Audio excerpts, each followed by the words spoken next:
नमस्कार विद्यार्थी मित्रांनो, आपलं स्वागत करतोय या व्होकॅब्युलरीच्या लेक्चर सिरीजमध्ये. आज आपण मी याच्या आधी ज्या इडियम्स आणि फ्रेजेस कंडक्ट केलेल्या आहेत त्या इडियम्स आणि फ्रेजेसवरती प्रिव्हियस इयरमध्ये जे प्रश्न विचारलेले आहेत त्या प्रश्नांचा ॲनालिसिस आज आपण घेणार आहोत. चला तर सुरू करूया आपल्या ॲनालिसिसला. यामधला जो फर्स्ट प्रश्न आहे, प्रश्न असा आहे की Grishma spoke with white heat. मग आता Grishma spoke with white heat, white हिटचा अर्थ काय होतो तर मी दिलेला आहे. व्हाईट हिट म्हणजे such a state or temperature which emits white light. अशा प्रकारची अवस्था किंवा तापमान की जेव्हा त्याच्यातून पांढरा सूर्यप्रकाश बाहेर पडतो, किंवा दुसरा याचा अर्थ जो होतो तो आहे इंटेन्स पॅशन. काय होतोय? Intense passion. म्हणून याचं उत्तर काय असणार आहे तर याचं उत्तर आहे पर्याय क्रमांक 2, कनिंग पॅशन किंवा नॅचरल श्रीवडनेस किंवा प्लेन व्हॉइस होणार नाही. नॅचरल श्रीवडनेससाठी मी तुम्हाला आणखी एक इडियम दिली होती. त्या इडियमचं नाव काय आहे पटकन सांगा. मागचं लेक्चर बघितलं असेल तर पटकन स्पॉट याला पॉज करा आणि सांगा काय आहे. बरोबर आहे, त्याच्यासाठी दिले होतं मी सिक्स्थ सेन्स. काय दिलेली आहे? सिक्स्थ सेन्स ही तुम्हाला इडियम मी दिलेली आहे नॅचरल श्रीवडनेससाठी. त्यानंतर नेक्स्ट जो आहे कंबाईन 2022 जुलैमध्ये जी झालेली आहे ग्रुप बी ची, त्याचा प्रश्न आहे most of her friends avoid talking to her as she is constantly blowing her own trumpet. त्यांनी म्हटलं ना एक्झॅक्ट मिनिंग विचारलेला आपल्याला. काय विचारलेलं आहे? Exact meaning. Blowing her own trumpet means what? Means talking about one self or boasting about one self. एखाद्याची बढाई मारणे, स्वतःची स्तुती करणे, स्वतःचीच पुंगी वाजवणे म्हणजे काय? ब्लोईंग हर ओन ट्रम्पेट दिलेला आहे. मग त्याच्यासाठी कोणता आहे इथं? टू फॉरगेट पास्ट एनिमिटी होते का? नाही. याचा अर्थ आहे to bury the hatchet. To bury the hatchet हा याच्यासाठी शब्द प्रयोग आहे, टू फॉरगेट पास्ट एनिमिटीसाठी. मग दुसरा दिलेला आहे to put in all possible efforts. तर हे होणार नाही. To put in all possible एफर्टसाठी जी इडियम मी तुम्हाला दिली होती ती आहे to leave no stone unturned. किंवा मी आणखी एक दिली होती to go to the extra mile. To go to the extra mile, पटापट. आता त्यानंतर टू बी व्हेरी बिझी याचा ही सुद्धा दिलेली आहे. पटकन सांगा, तुम्हाला लक्षात असेल, माहीत असेल तर त्याच्यासाठी काय आहे तर त्याच्यासाठी आहे टू बी स्वॅम्प्ड इन समथिंग किंवा बी स्वॅम्प्ड. टू बी स्वॅम्प्ड, ठीक आहे, म्हणजे be very busy in something. त्याच्यानंतर दिलेला आहे टू बोस्ट अबाउट सेल्फ. काय दिलेलं आहे? टू बोस्ट अबाउट सेल्फ म्हणजे स्वतःचीच स्तुती करणे. आणि त्यामुळेच पर्याय क्रमांक 4 जे आहे हे याचं काय असणार आहे? आन्सर असणार आहे. त्यानंतरचा नेक्स्ट जो प्रश्न आहे हे याचे मिनिंग्स इथं दिलेले आहेत. सर्वांनी याचा स्क्रीनशॉट काढून घ्या, ठीक आहे. त्यानंतर नेक्स्ट जो आहे तो इथं दिलेला आहे.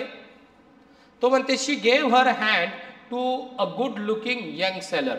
मग she gave her hand to give one's hand to someone या इडियमचा मिनिंग मी तुम्हाला दिलेला आहे. मग त्याचा मिनिंग काय होतो तर त्याचा मिनिंग तुम्हाला सांगितलेला आहे टू मॅरी समवन किंवा टू मॅरी. त्याच्यानंतर आणखी काय आहे? टू हेल्प किंवा असिस्ट हा एक अर्थ होतो. त्या व्यतिरिक्त काय अर्थ होते? टू प्रेज ऑर ॲप्रिशिएट या प्रकारे याचा अर्थ होतो, ठीक आहे. To give a hand. कशाचा? टू गिव्ह अ हँड याचे हे व्हेरियस अर्थ होतात. आणि इथं दिलेला आहे मॅरी. दुसरा आहे बिहेव ॲरोगंटली. नो बिहेव ॲरोगंटलीला हे येणार नाही. सरेंडरला सुद्धा येणार नाही. आणि pass from the ownership of one person to that of another हे येणार नाही. मी याच्यासाठी सुद्धा दिलेले आहे बिहेव ॲरोगंटली साठी. पटकन तुमचे काही सेकंद घ्या. 1 2 3 4 5 6. ऑलराईट, बिहेव ॲरोगंटलीचा अर्थ मी तुम्हाला दिलेला आहे to boss around. To boss around किंवा अबाउट. टू बॉस अराउंड किंवा अबाउट ही दिलेली आहे. त्यानंतर सरेंडरची to throw in the towel ही महत्वाची आहे. To throw in the towel किंवा बो आउट किंवा गिव्ह अप अशा प्रकारच्या फ्रेझल वर्ब्स तुम्हाला दिलेल्या आहेत. To throw in the towel ही ईडीएम दिलेली आहे. ठीक आहे. त्यानंतर to lord it over others हा सुद्धा बॉस अराउंडला मी एक तुम्हाला सिनोनिम्स दिला होता. नेक्स्ट जो क्वेश्चन आहे, नेक्स्ट क्वेश्चन आहे an indication that something bad or difficult is about to happen. Choose the correct phrase or an expression. काही सेकंड देतो, विचार करून सांगा पटकन. येस, आय होप झालेलं आहे. Indication that something bad or difficult is about to happen त्याच्यासाठी आहे the writing on the wall हे दिलेलं आहे, बोललेलं आहे. Silver lining, the writing on the notebook वगैरे, the line on the palm वगैरे येणार नाहीत, चर्चा केलेली आहे. ठीक आहे. मग याचा अर्थ काय होतं तर मी सांगितलं होतं एखादी परिस्थिती आणखी चिघळणे, आणखी बिघडवणे किंवा बिघडणे या अर्थानं the writing on the wall याचा अर्थ केला जातो, म्हणजे लावला जाऊ शकतो, एवढं लक्षात घ्यायचं आहे. And indication that something bad or difficult is about to happen असं इंडिकेशन जे तुम्हाला सांगते की काहीतरी वाईट होणार आहे, वाईट घडणाऱ्या गोष्टीचं इंडिकेशन म्हणजेच काय the writing on the wall. त्यानंतर नेक्स्ट जे आहे त्याला आपण म्हणू शकतो तो जो आहे her mother was up and about 2 weeks after the operation. Operation झाल्याच्या नंतर 2 आठवड्यात त्याची आई अप अँड अबाउट होती. मग अप अँड अबाउटचा अर्थ काय होतो तर ठणठणीत बरे होणे. काय होतो त्याचा अर्थ ठणठणीत बरे होणे होतो. आणि ठणठणीत बरे होण्यासाठी कुठं दिलेलं ऑन द बेड होणार आहे का नाही, ऑन द मेडिसिन नाही, ऑन वन स्पीड तिच्या पायावर उभी आहे हो, ॲब्सोल्युटली करेक्ट. ओनली सी कुठं दिलेलं आहे option number 4. That means the option number 4 would be your answer. त्यानंतर नेक्स्ट जो पर्याय, नेक्स्ट जो क्वेश्चन आहे तो क्वेश्चन असा आहे, समजून घेऊया. नेक्स्ट प्रश्न आपण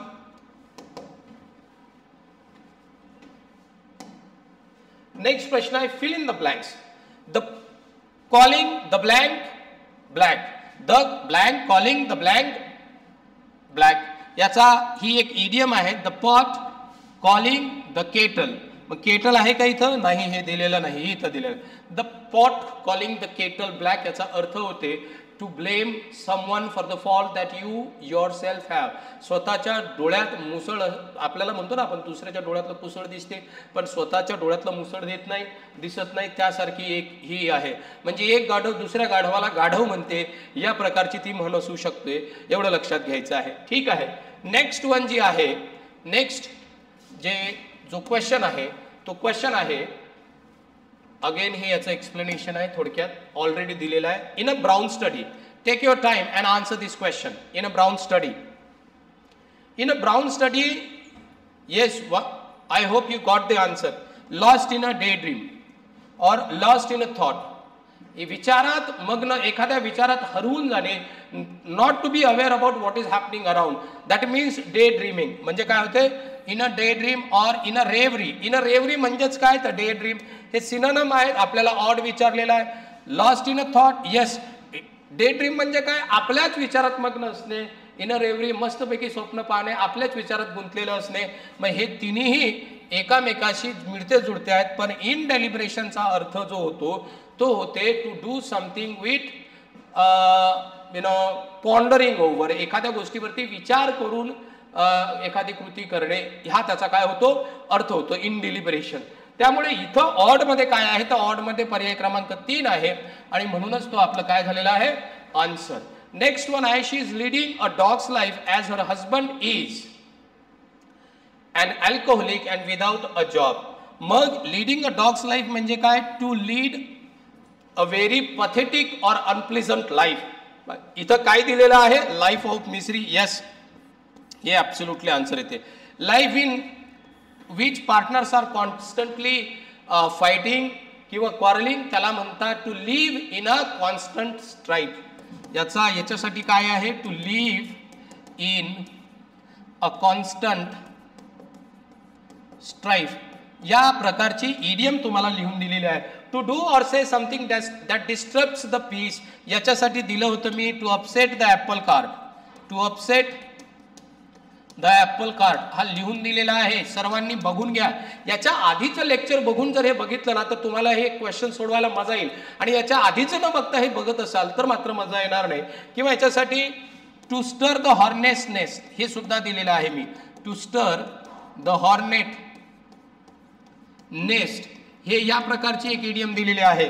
मग उरलं to be silent saying nothing. ठीक आहे, हे अशा प्रकारचे इडियम्स तुम्हाला दिलेले आहेत याच्यावरती.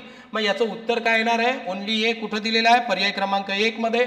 म्हणून option number would be your answer. Now let us try to understand. I think this was the question that I had explained in details in the last lecture. ही idioms मी तुम्हाला लास्ट लेक्चर मध्ये detail मध्ये explain केली होती. Not the question. I always see eye to eye with my sister. याचं example फार छान दिलं होतं मी तुम्हाला. आय टू आयचं see eye to eye. See eye to eye means to agree with someone on something. ठीक आहे, एखाद्या गोष्टीशी सहमत होणे हा त्याचा अर्थ होते टू अग्री. काय होते याचा अर्थ? To agree. एखाद्या गोष्टीशी काय होणे? सहमत होणे. कुठं दिलेलं आहे? Agree with. सी क्लोजली अजिबात नाही. Stare at, support at, no not at all. D. पर्याय क्रमांक डी कुठं दिलेला आहे? ऑप्शन नंबर 3 मध्ये. And therefore the answer is option number 3. Let us move on to the next one. The next one is he knows how to break in horses. Break in horses ही तुम्हाला idiom मी दिली होती. Break in हॉर्सेसचा अर्थ मी तुम्हाला सांगितला होता. पटापट answer करण्याचा प्रयत्न करा, पटकन. ब्रेक इनचा अर्थ होतो टू डिसिप्लिन. पर्याय क्रमांक 3. ठीक आहे, याचा ऑप्शन काय येणार आहे? पर्याय क्रमांक 2. आय एम सॉरी, पर्याय क्रमांक 2 ऑप्शन सी हे इथं दिलेलं आहे. म्हणून ते तुमचं उत्तर झालेलं आहे. To break in horses that means to discipline the horses. Now let us move to the next one. The next one is match the words of column A with meaning of column B. They have given 2 columns, column A, column B. We have to match these idioms and phrasal verbs with the meaning that are given in column B. Now let us see the first one, to be in the swim. What does mean by to be in the swim? That means to be in the mainstream or to be updated. हा त्याचा meaning होतो, बोललेलो आहे. मग काय होते? To be in the main current. Yes, absolutely correct. हा त्याचा मीनिंग होतो. To be in keeping with म्हणजे काय? एखाद्या गोष्टीशी सुसंगत असणे. म्हणजेच काय? To harmonize with something. ठीक आहे, to be in harmony with something. काय होतो याचा अर्थ? To be in harmony with something. To drop म्हणजे काय? माघार घेण्यासारखा याचा अर्थ होतो. रिटायर हा दिलेला आहे. To cry down, to blame someone, to condemn someone, to criticise someone. ठीक आहे, तर टू डिमिनिश समवन अशा प्रकारचा त्याचा अर्थ होतो टू क्राय डाऊनचा. ही या प्रकारे मॅच व्हायला पाहिजे. म्हणजे बी साठी काय आलेला, ए साठी काय आलेला आहे? तर 3 कुठं दिसते आहे? आय एम सॉरी, 2 आलेला आहे. हे इथं आहे. म्हणून पर्याय क्रमांक first would be the answer. Now let us move to the next question. The next question is हे ॲक्लीज हिल. आता ॲक्लीज हिलचा अर्थ काय होते? तर ॲक्लीज हिलचा अर्थ होते वीकनेस. मग वीकनेस कुठं दिलेला आहे? ऑप्शन नंबर ए मध्ये. अँगर, स्ट्रेंथ, ॲडव्हान्टेज होत नाही. आणि याचं उदाहरण मी तुम्हाला मागच्या त्या व्होकॅब्युलरीच्या सिरीजमध्ये दिलेलं आहे. त्यामुळेच म्हटलेलं आहे हे लेक्चर पाहण्याआधी तुम्ही ते लेक्चर्स पाहिले गरजेचं आहे. त्यानंतर नेक्स्ट जो क्वेश्चन आहे, नेक्स्ट क्वेश्चन आहे match the words of column A with meaning in column B. बर, again to be at sea means to be confused. To be confused. ठीक आहे, हा त्याचा अर्थ होते. टू बिविल्डर्ड वगैरे वगैरे हे याचे अर्थ होतात. मग कुठे दिलेला आहे हा अर्थ? In uncertain state of mind किंवा इन अनसर्टेन माइंड. त्यानंतर कम अराउंड म्हणजे टू रिकवर दिलेला आहे. डू अप, पॅकअप येतं. आणि सेट स्टडेड विथ हे या प्रकारे याचे मिनिंग होतात. कुठं दिसत आहेत बघून घ्या. To be at sea. मग टू बी ॲट सीचा मी सांगितलेलं सेकंड येते, 2 नंबरमध्ये आहे. म्हणून 2 नंबर पर्याय जे आहे, ऑप्शन जे आहे ते आपलं काय झालेलं आहे? आन्सर झालेलं आहे. याचं एक्सप्लेनेशन मागच्या लेक्चरमध्ये आहे, पहा. ठीक आहे, त्यानंतर नेक्स्ट जे दिलेलं आहे. All right, I think that was the last question for the first lecture that I had conducted 2-3 days back, जे अपलोड झालेलं आहे. उद्या जे नेक्स्ट लेक्चरमध्ये मी इडियम्स आणि फ्रेजेस घेतलेले आहेत त्या सर्वांचा ॲनालिसिस उद्याच्या लेक्चरमध्ये असेल.